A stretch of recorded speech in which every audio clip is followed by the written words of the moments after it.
Hello. मेरा नाम छाया है। मुझे एक अजीब फोबिया है। मुझे नाभि को छूने या देखने से भी डर लगता है। हाँ, ये बहुत सिली है, असल में बहुत ही सिली है। पर अब जो है सो है। हम सभी के पास जो नाभि है उसी ने मेरी लाइफ नर्क बना दी है। आप सोच रहे होंगे मेरा क्या मतलब है। रुको, मैं इसे सिंपल करती हूँ। पहला, मैं अपनी नाभि को नहीं छू सकती। दूसरा, मैं किसी को भी नहीं, यहाँ तक कि अपनी मम्मी को भी नाभि नहीं छूने दे सकती। तीसरा, मैं किसी और की नाभि नहीं छू सकती।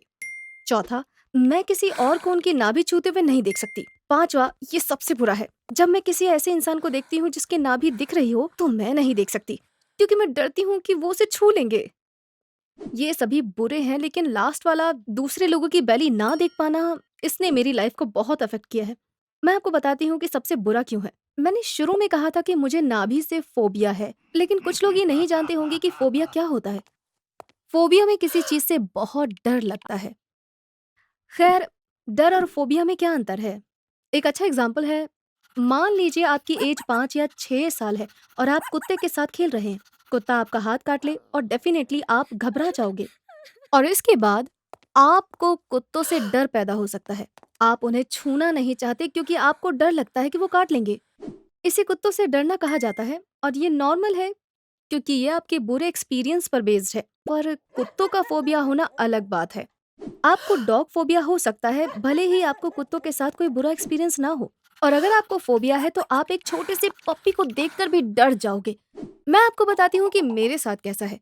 जब मैं किसी की नाभि को देखती हूँ तो मुझे कैसा लगता है। पहले मेरा दिल जोरों से धड़कता है, मुझे पसीना आने लगता है और मैं सांस नहीं ले पाती। मुझे अपने हाथ पैरों में सुइयां फील होने लगती हैं। नाभि की एक झलक देखने से मुझे ये सब होता है। भगवान ना करे, अगर मैं किसी को उसे छूते हुए देखती हूँ तो मैं पागल हो जाती हूँ। आह! मैं दोनों हाथों से अपना चेहरा ढक लेती हूँ ताकि मुझे ये देखना ना पड़े। लेकिन ये ऐसा है जैसे कोई इनविजिबल फोर्स मुझे देखने पर मजबूर करती है और मैं अजीब सी आवाजें करने लगती हूँ। एक बार मॉम की एक फ्रेंड अपनी बेटी के साथ आई। वो मेरी ही एज की है। हम मेरे रूम में ही थे। अचानक उसने अपनी शर्ट उठाई और मुझे अपनी नाभि दिखाई। मैंने पिछले हफ्ते अपनी नाभि पियर्स करवाई। ये पेनफुल था लेकिन वर्थ इट था। क्या ये अच्छा लग रहा है? उसने पूछा। जब वो ये बोल रही थी वो अपनी नाभि को छू भी रही थी। ये सब इतनी जल्दी हुआ कि मैं उसे रोक भी नहीं पाई। मेरा पहला रिएक्शन आंखें बंद करना था, लेकिन मुझे मन में भी अभी भी उसकी नाभि ही दिख रही थी। मैंने अपनी मुट्ठी भींच ली और किसी जंगली जानवर की तरह आवाजें निकालने लगी। मैं अपना सर पकड़ के जमीन पर बैठ गई। मैं वो आवाजें निकालती रही और खुद को आगे पीछे करती रही। जब मैं नॉर्मल हुई तो मेरी मॉम रूम में थी। उन्होंने कहा कि वो लड़की हमारे घर से भाग गई। उसकी मॉम उसके पीछे गई ये देखने के लिए कि आखिर हुआ क्या है। आधे घंटे बाद भी वो वापस नहीं आए। अगर मैं उसकी जगह होती तो मैं भी डर जाती। मैं तो इसके बारे में बात करके ही थक गई। जाहिर है मैं इस अजीब फोबिया की अकेली मरीज नहीं हूँ। इसे अम्फेलोफोबिया कहते हैं। ज्यादातर मेडिकल टर्म्स की तरह ये वर्ड ग्रीक है। अम्फेलोफोबिया औरतों में सबसे ज्यादा कॉमन है और ये टीन एज में शुरू होता है। मुझे 2.5 साल पहले शुरू हुआ। पहले तो मुझे समझ नहीं आया कि ये क्या हो रहा है।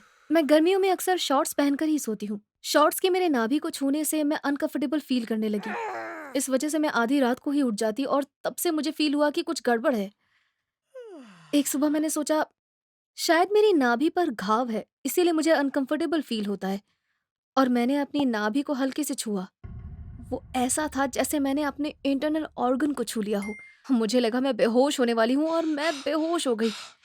मैंने अपनी नाभि को फिर कभी नहीं छुआ और ना ही किसी और को छूने दिया उस दिन तक जिसके बारे में मैं आपको बताने जा रही हूँ।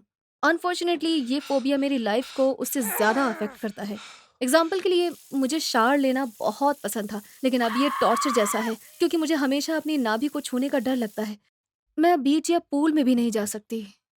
मेरे आसपास इतनी सारी नाभि देखने के ख्याल से मुझे अजीब लगने लगता है। लेकिन ये ऐसी चीज है जिसे मैं कंट्रोल कर सकती हूँ। मैं वहां जाना बंद कर सकती हूँ। लेकिन कभी कभी गलती से मुझे नाभि दिख जाती है, जैसे मैं किसी ऐसे इंसान के साथ लिफ्ट में होती हूँ जिसकी नाभि दिख रही होती है, या जब कभी थिएटर में किसी एक्टर की नाभि दिखती है। मुझे यकीन है आपको मुझे देखकर दया आएगी, क्योंकि मैं पैनिक अटैक में होंगी। तो जिस चीज के बारे में मैं इतनी सेंसिटिव हूँ उसके लिए मैं इतने आराम से कैसे बात कर सकती हूँ। मैं बार बार नाभि कहती रहती हूँ। क्या मैं अनकंफर्टेबल फ़ील नहीं करती? होती हूँ, लेकिन उतना नहीं जितना मैं पहले होती थी, क्योंकि मैं 4 महीनों से थेरेपी के लिए जा रही हूँ। जब तक हो सकता है मैंने थेरेपी को अवॉइड किया, लेकिन एक बुरे एक्सपीरियंस के बाद मैंने जाना शुरू कर दिया। एक रात मैं एक एग्ज़ाम के लिए पढ़ रही थी। मुझे अपनी नाभि में पेन हुआ। पहले तो मैंने इसे इग्नोर किया, लेकिन जल्द ही वो बढ़ गया। मैंने इसे गूगल नहीं किया, क्योंकि मुझे डर था कि जब मैं ये सर्च करूँगी, हज़ारों नाभियों की फ़ोटो आ जाएगी। मैं पागल हो रही थी। मैंने अपनी बहन को बुलाया और उसे बताया कि क्या प्रॉब्लम है। जब उसने देखा कि मुझे कितना दर्द हो रहा है, तो वो घबरा गई और मॉम-डैड को बताना चाहती थी। "क्या तुम इससे पहले गूगल कर सकती हो? देखते हैं कहीं ये सीरियस तो नहीं?" मैंने कहा। मेरी सिस्टर ने हेल्थ साइट्स पर देखना शुरू किया। एक वेबसाइट पर पेन के अकॉर्डिंग उसके रीजंस लिखे हुए थे। उसने मुझसे पूछा कि ये किस तरह का दर्द है। मैंने कहा, मुझे ऐसा लगता है कि जैसे कोई मेरा पेट चाकू से काट रहा है। वेबसाइट के अकॉर्डिंग इस तरह का पेन का मतलब हो सकता है कि आपका अपेंडिक्स बिगड़ गया हो। क्या मेरा अपेंडिक्स फट गया है? ये सबसे बुरी चीज़ थी जो मेरे जैसे किसी के साथ हो सकती थी। मेरा दिल ज़ोर से धड़कने लगा। ज़रा सोचिए, डॉक्टर मेरी नाभि को छूकर मुझे एग्ज़ामिन करने वाले थे। मेरे मॉम, डैड, नर्स, हर कोई मेरी नाभि को देखने वाला था। और सबसे बुरा, अपेंडिसाइटिस की सर्जरी होती है। मैं साँस नहीं ले पा रही थी। मेरी नाभि के साथ मेरा पूरा पेट अटेंशन सेंटर होने वाला था। बहुत से लोग इसे छूने, देखने और इसके बारे में बात करने वाले थे। मैं उस टाइम बेहोश हो गई। मुझे याद है मैंने बेहोश होने से पहले कहा था, मॉम डैड को मत बताना, मैं मरने के लिए तैयार हूँ। और मैं बेहोश हो गई। जब मैं उठी तो मैं हॉस्पिटल के रूम में थी। मेरी सिस्टर की बात सही थी। प्रॉब्लम सच में मेरे अपेंडिक्स की ही थी। सबसे फनी चीज़ थी, जब डॉक्टर मुझे एग्जामिन कर रहे थे तो मैं उठ गई। इनफैक्ट जब वो मेरी नाभि को छू रहा था तो मैंने अपनी आंखें खोली और उसे देखा। वो तुरंत मुझे सर्जरी में ले गए, लेकिन मुझे कुछ याद नहीं है। मेरे ब्रेन ने शायद सिचुएशन को कंट्रोल कर लिया और मुझे बेहोश कर दिया, जो अच्छा था क्योंकि मैं किसी भी तरह से होश में इससे गुजर नहीं पाती। सर्जरी अच्छी हुई, लेकिन इसके बाद में चीज़ें मुश्किल थी। आप अब तक मेरे बारे में इतना तो जान गए होंगे कि ये कैसे हुआ होगा। मुझे फिर से बताने की ज़रूरत नहीं है। मुझे बस इतना कहना है कि घाव की ड्रेसिंग करवाने मुझे 4 बार वापस जाना पड़ा। ये अकेले मेरी लाइफ के 4 साल हो सकते हैं। जब मैं ठीक हो गई तो मॉम डैड ने मुझे एक स्पेशल साइकेट्री क्लिनिक ले जाने में कोई टाइम वेस्ट नहीं किया। वो एक फोबिया ट्रीटमेंट सेंटर है। पहली मीटिंग में उन्होंने एक ट्रीटमेंट प्लान बनाया और मैं रेगुलरली थेरेपिस्ट के पास जाने लगी। वो क्लिनिक लगभग 12 साल पुराना है और मैं नाभि के फोबिया वाली उनकी दूसरी पेशेंट हूँ। इलाज के दौरान मैं बहुत से पेशेंट से मिली। मैंने नोटिस किया कि सबसे आम फोबिया हाइट के डर का है। उसे एक्रोफोबिया कहते हैं। ये लोग ऊंची जगह से ली गई फोटो को भी नहीं देख सकते। एक और कॉमन फोबिया उड़ने से डर का है। ये लोग प्लेन में चढ़ने से डरते हैं। जब मैंने उन्हें अपने फोबिया के बारे में बताया तो वो हैरान रह गए। उन्हें विश्वास नहीं हुआ। केवल 2 लोगों ने ऐसे रिएक्ट नहीं किया, क्योंकि उन्हें ऐसे अनयूजुअल फोबिया थे कि उन्हें लगा कि ये इतने अजीब नहीं है। क्या मैं आपको जल्दी से बताऊं? ये बहुत इंटरेस्टिंग है। एक को जेलोटोफोबिया कहते हैं।